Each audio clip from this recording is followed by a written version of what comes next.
quite honestly, I don't know that the county commission can control that, because that's a state budget issue coming out of Charleston. And I have been in Charleston and talked with our legislators, our senators and House of Representatives about this issue when I've been down there. And you know, they're drastically against it, but you know, their backs are up against the wall with our current budget deficit. And it's going to get worse next year, quite honestly.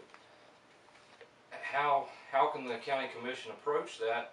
The only way the county commission, I feel, can approach that is to call our representatives and tell them how important it is for Pocahontas County to maintain these attractions, because there's a lot of people that come to this county, tourism being one of our, being the number one income in this county per se.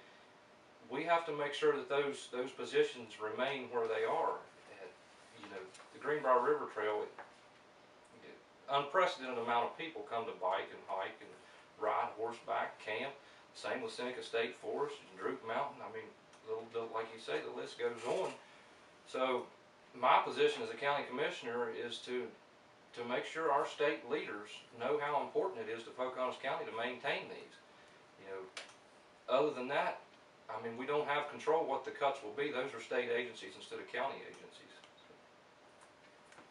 Okay, thank you. Miss Gandy. That's a tough one. You know, how can you fight the state? And if they have to cut the budget on certain things in the condition the state is in right now, I understand that. So what can we do, not only as a county commission, but as people of Pocahontas County? One remedy that might be a possibility is something I went through when I was in college. I took a class, and the class involved working on a park that was owned by WVU.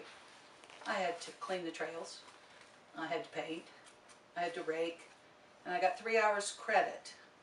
I didn't get paid, I didn't get any money, and I worked unsupervised. But I got a 3-hour credit that was applied to my core classes for college.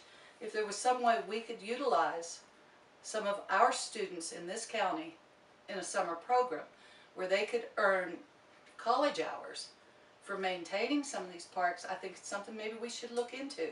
It's a possibility.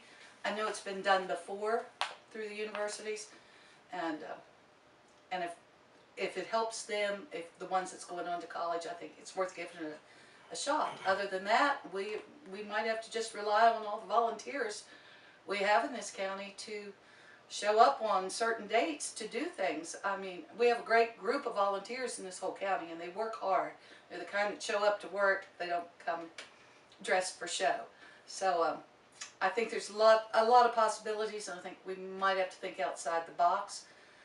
The state's hands may be tied with this, and I think that it falls back on the people of the county. Thank you. Mr. Grosclose. Well, I basically agree with the other two. We as a commission, would certainly do everything in our power to voice our support for these parks. That's a huge portion of our tourist business in the county, and I know several of the volunteers you're referring to, and I'm sure they'll step up all they can to help out. The thing that I can see the commission could possibly do, and I, again, not well versed on the budget at this point, that hotel motel tax comes to us by way of the tourist dollar, and maybe we could tap